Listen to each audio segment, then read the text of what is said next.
Hello नमस्कार दोस्तों। आज आपका स्वागत है GNM nursing complete study channel पर।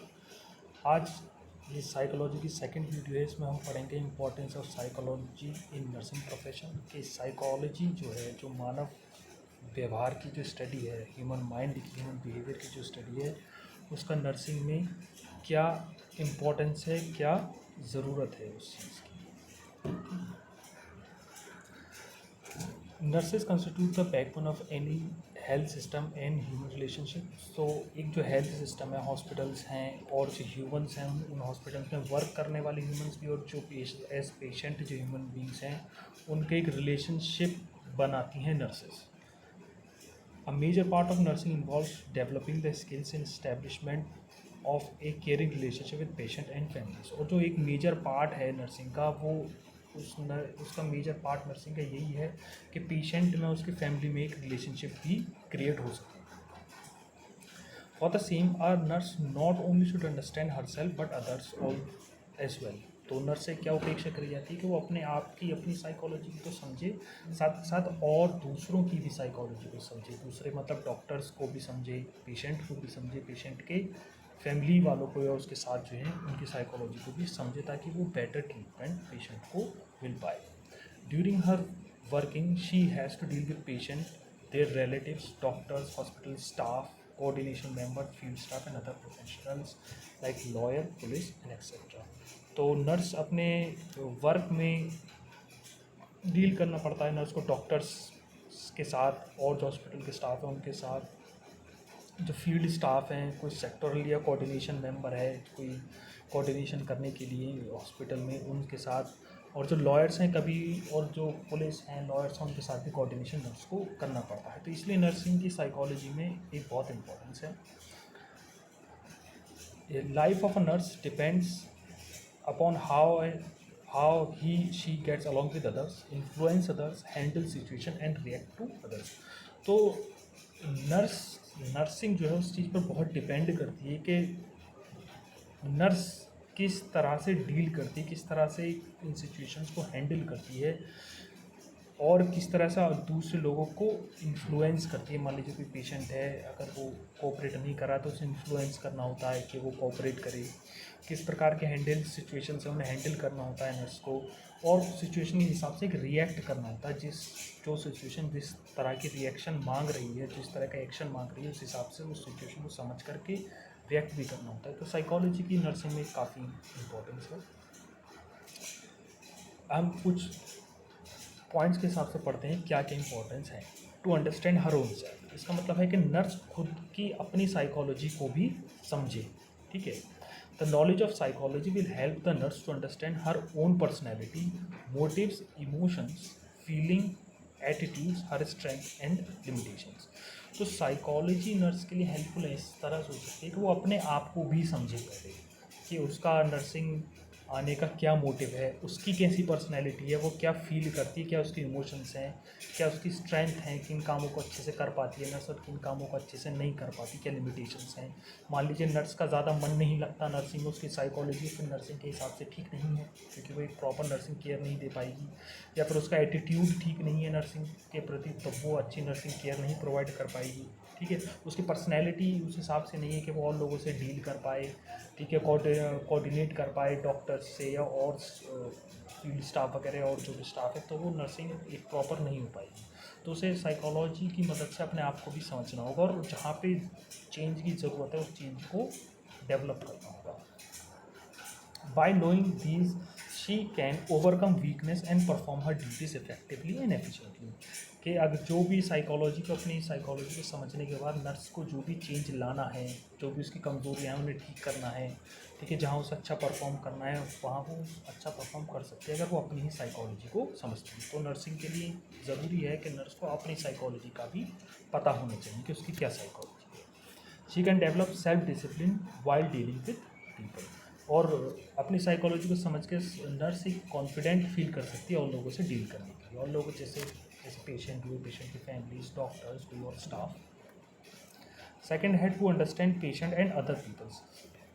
अब पहला तो पॉइंट हमने पढ़ लिया कि नर्स को अपने आप की साइकोलॉजी समझनी है, इसमें साइकोलॉजी की इंपॉर्टेंस है। सेकंड पॉइंट है कि नर्स को दूसरे लोगों की, पेशेंट की भी और दूसरे लोगों की साइकोलॉजी भी समझनी है, इसलिए साइकोलॉजी की इंपॉर्टेंस, एक ये भी इंपॉर्टेंस कि नर्स को दूसरे लोगों की साइकोलॉजी भी समझनी है। As mentioned earlier, nurse has to study, live and work with different people like doctor, patient and their families. तो नर्स को अलग अलग लोगों के साथ वर्क करना पड़ता है, डॉक्टर्स के साथ भी, पेशेंट के साथ भी और पेशेंट की फैमिली के साथ भी, ठीक है। The knowledge of psychology will help nurses to understand doctors decisions, patient demand, tension, pain and families coping, grieving problems. तो साइकोलॉजी की नॉलेज से नर्स अच्छे से अंडरस्टैंड कर पाएगी डॉक्टर के डिसीजन को, डॉक्टर ने क्या डिसीजन दिया, पेशेंट की क्या डिमांड्स हैं। अगर वो साइकोलॉजी को अच्छे से समझती है तो वो समझ पाएगी पेशेंट की इस समय क्या डिमांड है, क्या सिचुएशन में पेशेंट कैसा फील कर रहा है और क्या एक्शन लेने के बाद पेशेंट बेटर फील करने पर लगेगा। तो ये साइकोलॉजी की मदद से नर्स समझ सकती है उसके क्या टेंशन्स हैं, क्या पेन है, और फैमिली की जो ग्रीफिंग है, फैमिली जो उदास है, उसकी साइकोलॉजी को समझ के उन्हें कोई अच्छी एडवाइस दे सकती है नर्स। तो एक साइकोलॉजी की अच्छी नॉलेज नर्स के पास होनी ज़रूरी है। She can cooperate more effectively with other professional staff in dealing with the client by developing interpersonal relationship. तो वो अच्छे से कोऑपरेट कर पाएगी और प्रोफेशनल स्टाफ्स के साथ और क्लाइंट्स के साथ उनकी साइकोलॉजी को समझ के एक मानवता का एक स्तर पर एक रिलेशनशिप को इस्टेब्लिश करके। थर्ड है टू आइडेंटिफाई एबनॉर्मल बिहेवियर। तो नर्स को अगर साइकोलॉजी की नॉलेज है तो वो एक एबनॉर्मल बिहेवियर को आइडेंटिफाई कर सकती है। एक नॉर्मल बिहेवियर को हम तो आइडेंटिफाई, एक नॉर्मल बिहेवियर तो जैसे हमने पिछले वीडियो में पढ़ा था कि नॉर्मल बिहेवियर तो एक नॉर्मल बिहेवियर ही होता है, जो एक नॉर्मल इंसान का बिहेवियर होता है। लेकिन नर्स को साइकोलॉजी की मदद से एबनॉर्मल बिहेवियर को भी देखना होता है कि इस समय ये बिहेवियर एबनॉर्मल है, ठीक है। तो nowadays many people are affected and suffering from mental illness, क्योंकि बहुत लोग मेंटल इलनेस से सफ़र कर रहे हैं। मेंटल इलनेस धीरे धीरे बढ़ रही है, थोड़ा ज़्यादा स्ट्रेस वगैरह की वजह से। सम है माइनस वाइल अदर है मेजर वंस। किसी की मेंटल इलनेस कम है, किसी की मेंटल इलनेस ज़्यादा है। Their knowledge of psychology will help to understand abnormal behaviour, their identification and management. So nurse को अगर साइकोलॉजी की अच्छी नॉलेज होगी तो वो एबनॉर्मल बिहेवियर को समझ पाएगी, उन्हें एबनॉर्मल बिहेवियर को आइडेंटिफाई कर पाएगी और उनके मैनेज करने के लिए जो स्टेप्स लेने हैं उन स्टेप्स को नर्स ले पाएगी। It is helpful for a nurse who are working in mental hospitals and settings. और ये एबनॉर्मल बिहेवियर को आइडेंटिफाई करना ज़्यादा इंपॉर्टेंट है अगर नर्स किसी मेंटल वार्ड या मेंटल हॉस्पिटल में पोस्टेड है।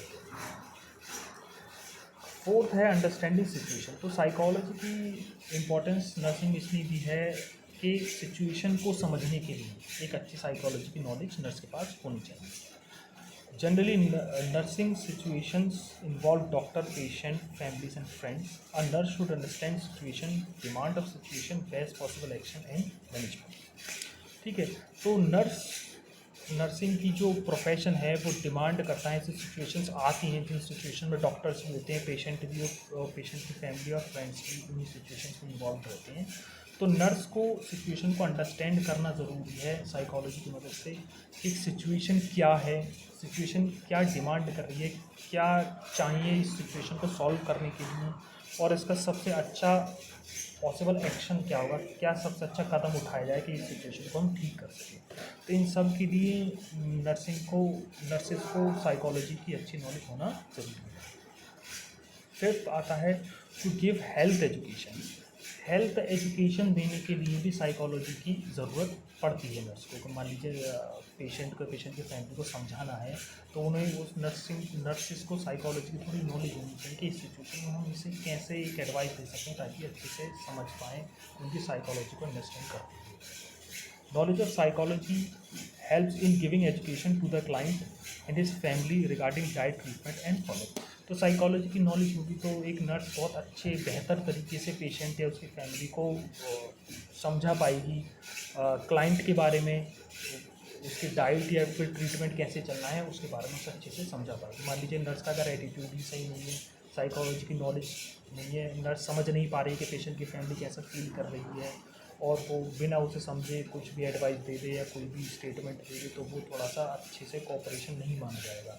तो साइकोलॉजी की इम्पोर्टेंस इसलिए है कि नर्स सिचुएशन को समझे कि पर्सन क्या फील कर रहा है, क्या साइकोलॉजी है, उस हिसाब से उन्हें उसके ट्रीटमेंट के बारे में समझाए कि ठीक हो जाएंगे आप, चिंता मत कीजिए, ऐसा वगैरह कुछ। तो ये साइकोलॉजी समझ के ऐसी एडवाइस दे नर्स, तो वो ज़्यादा बेहतर रहता है। She can improve family coping and reduce the grieving process by giving health education according to their need. तो जो फैमिली है वो भी अच्छे से संभल पाती है, वो अपने थोड़े से दुख से, जो किसी फैमिली मेम्बर के बीमार होने से या ज़्यादा हार्ट होने से हो गया है, तो नर्स अगर इस सिचुएशन को साइकोलॉजिकली समझ रही है, उसे साइकोलॉजी की बेसिक अंडरस्टैंडिंग है, तो इन सिचुएशन को अच्छे से समझ सकती है, तो दूसरे को भी अच्छे से समझा सकती है। जैसे ढांढस बंधाना जैसे हम हिंदी में कह देते हैं, तो उससे पूरा नर्सिंग प्रोफेशन बेहतर होता है। तो इसलिए नर्सिंग में साइकोलॉजी की ज़रूरत है। पहला हमने पढ़ा कि खुद को समझने के लिए नर्सिंग साइकोलॉजी की ज़रूरत है, नर्सिंग में कि नर्स खुद की अपनी साइकोलॉजी को समझे कि वो कैसा फील करती है नर्सिंग प्रोफेशन के बारे में, अपने प्रोफेशन के बारे में। पेशेंट और दूसरे लोगों की साइकोलॉजी को समझे कि ये इन्हें कैसा लग रहा है या किस प्रकार की समस्या है, वो समझने की कोशिश करें। जो एबनॉर्मल बिहेवियर हैं उन्हें आइडेंटिफाई करें साइकोलॉजी की मदद से। सिचुएशंस को समझे, अगर उसे साइकोलॉजी का अच्छी अंडरस्टैंडिंग है तो सिचुएशन को समझ पाएगी। और अच्छी हेल्थ एजुकेशन पेशेंट और पेशेंट की फैमिली को देने के लिए भी साइकोलॉजी की अच्छी नॉलेज होनी चाहिए, ताकि वो समझ सके कि इस समय पेशेंट के मन में क्या चल रहा होगा, पेशेंट की फैमिली के मन में क्या चल रहा होगा, तो उस हिसाब से एक अच्छी हेल्थ एजुकेशन उन्हें समझा पाए कि क्या आगे ट्रीटमेंट चलना है इसका। तो ये थी importance of nursing, importance of psychology nursing. Channel को सब्सक्राइब कर लीजिए, ऐसे साइकोलॉजी सोशोलॉजी से नर्सिंग में जो भी वीडियोज़ हैं, टॉपिक्स हैं आपके सिलेबस में, वो हम कवर करेंगे। Thank you for watching this video. Have a great day.